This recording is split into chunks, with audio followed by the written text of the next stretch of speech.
Good evening and thank you for tuning in. I'm Bill Potter with the WJTS News. A dispute over an alleged illegal burn landed an Oakland City man behind bars this week. Oakland City firefighters responded to an illegal burn at the property of 123 South Jackson Street on Thursday night. Firefighters were discussing the city burn ordinance with the homeowner, 37-year-old Anthony Maltimore, when a nearby neighbor, 59-year-old Timothy Lance, approached the homeowner. The men began arguing, and Lance pulled out a handgun and allegedly pointed it at Maltimore and towards several firefighters. Lance was taken to the Gibson County Jail for pointing a firearm and later released after posting bond. No injuries were reported. A Mitchell man is facing drug dealing charges after a lengthy investigation by the Indiana State Police. 58-year-old John E. Jones was arrested for dealing methamphetamine in and around the Mitchell area on Thursday. Indiana State Police executed a search warrant at Jones's home. When entering the home, troopers observed Jones attempting to flush methamphetamine down the toilet. Troopers located approximately 4 grams of methamphetamine, hypodermic syringes, drug paraphernalia, and evidence of dealing inside the home. Jones was arrested and is facing felony charges of dealing methamphetamine under 5 grams with a prior conviction, possession of methamphetamine with a prior conviction, possession of a hypodermic syringe, obstruction of justice, and a misdemeanor count of possession of drug paraphernalia.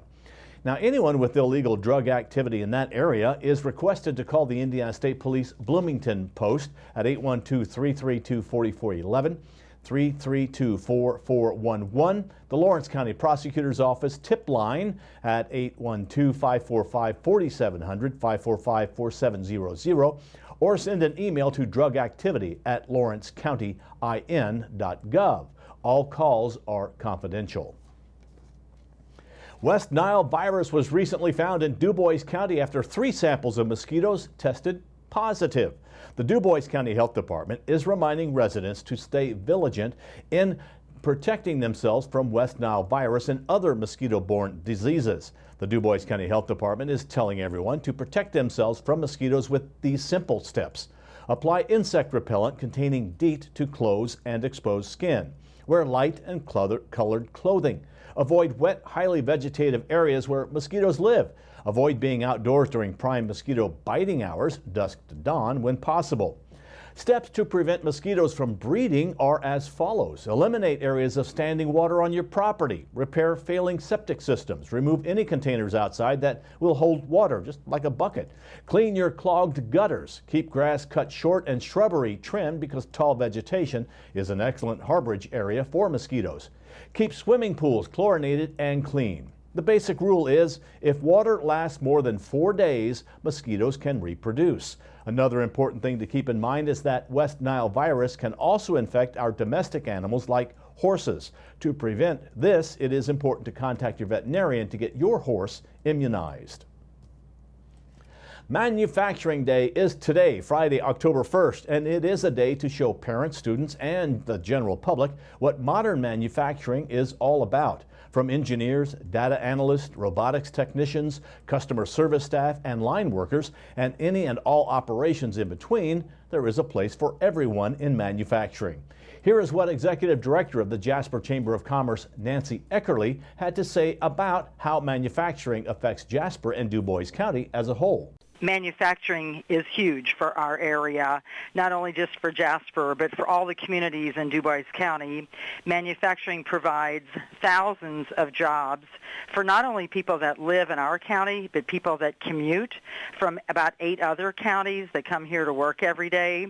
So whether you are a line worker or an engineer or customer service or the president of a company, it really doesn't make any difference. That's that manufacturing job that's providing your employment for you and allowing you to live a lifestyle that you choose to live based on, you know, the wages that you make and the just in the employment that the manufacturing sector provides to this area.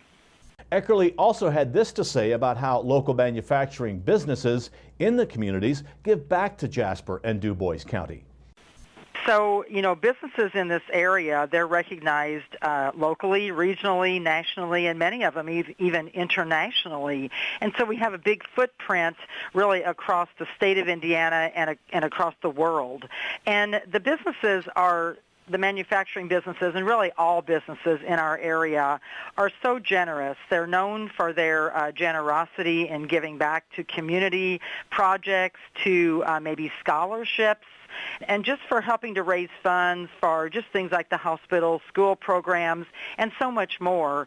And they value being a good corporate citizen. And so when you look at our manufacturing base, really we're very fortunate in Du Bois County to have such a strong manufacturing base, which not only provides those jobs, it provides a great philanthropy for our area in the giving back to so many programs and projects that we have.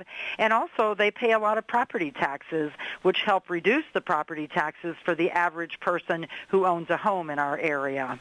The Jasper Chamber would like to thank the business and industry sector of the Jasper and Du Bois County region who make the products that keep us safe, work so hard to provide employment, to enrich the lives of our citizens, and to provide countless opportunities for our communities and the workforce. The Jasper Chamber asks you to take time and thank anyone who is employed in the manufacturing industry.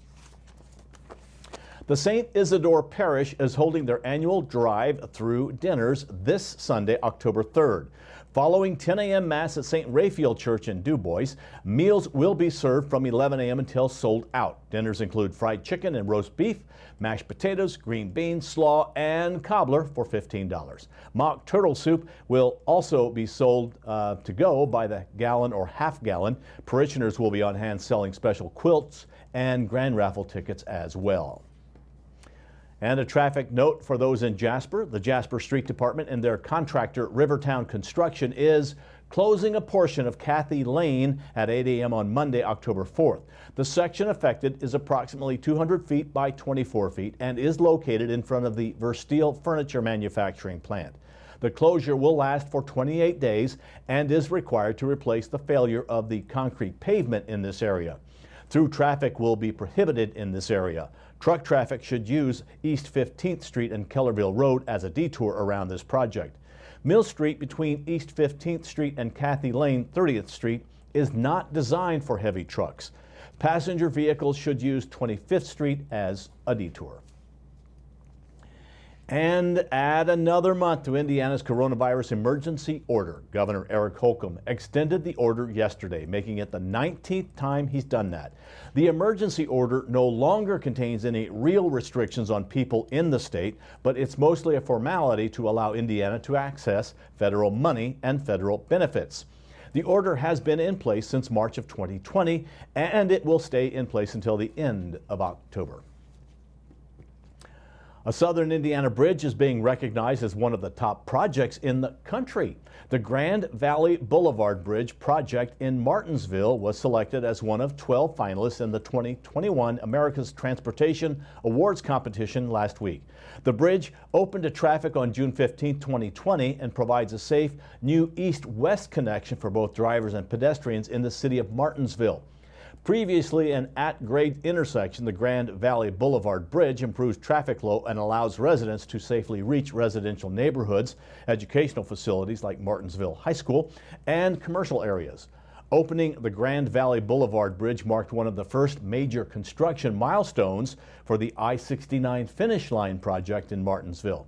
2 national awards will be announced in October at the AASHTO annual meeting in San Diego. A grand prize decided by a committee vote made up of transportation industry experts and a People's Choice Award decided by the general public via online vote.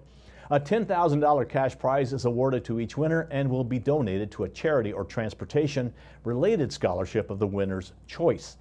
Indiana's winnings could go toward the Indiana State Transportation Workers Foundation. It's a scholarship program. The program was created in 2006 to provide assistance to the families of INDOT workers who were killed or disabled in the line of duty.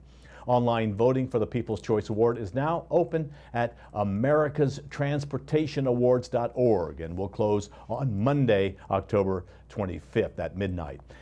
Individuals may cast one vote per day. The America's Transportation Award is sponsored by the AASHTO, the AAA, and the U.S. Chamber of Commerce.